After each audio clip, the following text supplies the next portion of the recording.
This is Bo in his fly gear, all decked out, keeping the flies off, and this is a different kind of bug.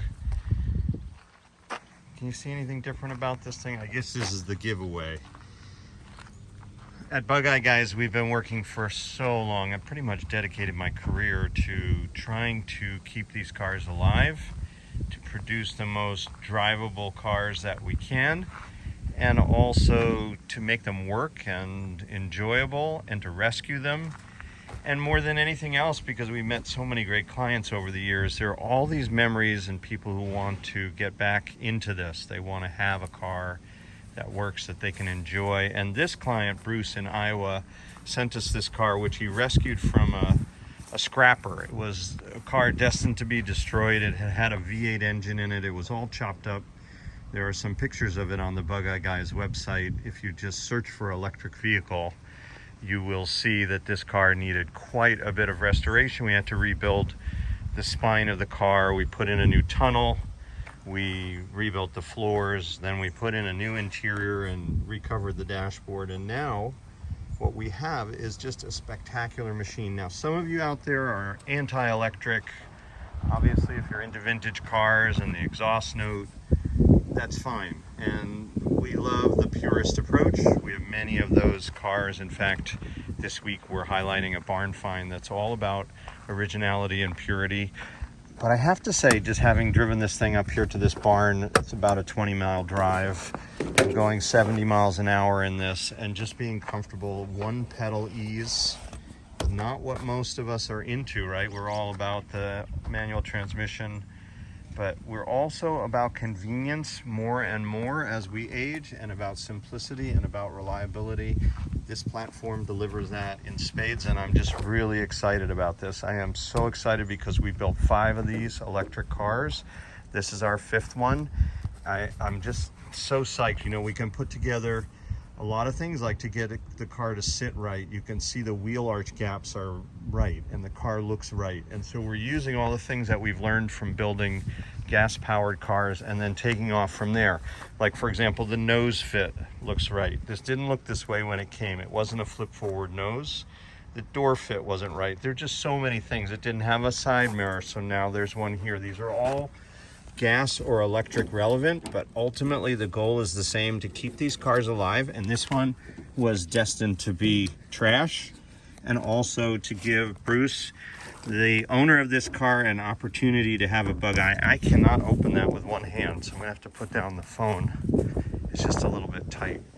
But anyway, keeping these cars alive and doing it in a creative way is just very rewarding for us. Here up front you can see the low voltage battery. The grill will go on there when Bruce gets his car back in Iowa. Okay, and the nose is open. Flip forward, X bracing, and you know, Bruce will take care of the bodywork completion on his end. That was never our agreement or understanding, or our assignment, I should say. And in the case of this car now, it's just very unusual, but very clean, very different, but very effective. And if you wanted to find a way to build an electric drivetrain into a Bugeye, that is what we've accomplished. Here's that missing shelf for the heater. This one has no heater. We have an electric heater available, but Bruce didn't opt for that for this car. So there's an empty space there where the heater would go. And then we have the low voltage wiring, just like the stock cars, and then the high voltage orange wiring, which is relevant only to the electric conversions. We have water lines on a quick disconnect here, and then there's also electric lines that are on a quick disconnect on the other side, I believe, so that we can remove those Tesla battery boxes for service at any point in the future. So mounted on the motor mounts as well, appropriately pitched so that the nose fits over it. And the experience of driving this car is really like driving a Bugeye, except it doesn't make much noise. And it's incredibly smooth and torquey, like all electric cars. We have it's a little too sunny here, but you might be able to see, yeah, you can see the green graph on the top. That's basically our fuel gauge. There's a little bit of black showing at the right. We're at about 7/8 capacity. I've gone roughly 23 miles. I've gone exactly 23 miles here on our GPS odometer, and let's just see what my maximum speed coming up here was. 69 miles an hour. So these are the first 23 miles we've put on the car. And to just jump in a new construct, a new build, and go 69 miles an hour without a hitch is just exactly what we're in this for. That's the goal. That's the most satisfying thing. I'm not going to turn this, I just left it on, but this is the belt crank that operates the accelerator. Terry has built this throttle cable assembly that then actuates this electronic, what amounts to a rheostat, that tells the computer over here how much to spin that electric motor and how much to draw out of these Tesla batteries.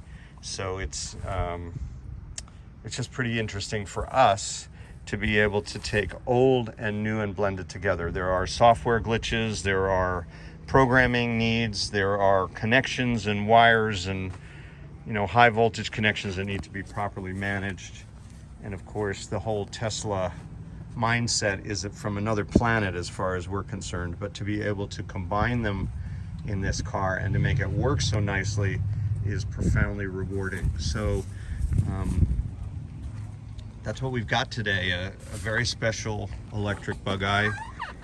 One last shot for you before we go, and that is the charging unit here, and also another Tesla battery brick here in the trunk with 2 more units. So you can see the quick disconnect for the water line that has to run through the trunk. And we covered the cockpit with Hardora, so that's sort of a nod to the authenticity and how the cars came from the factory.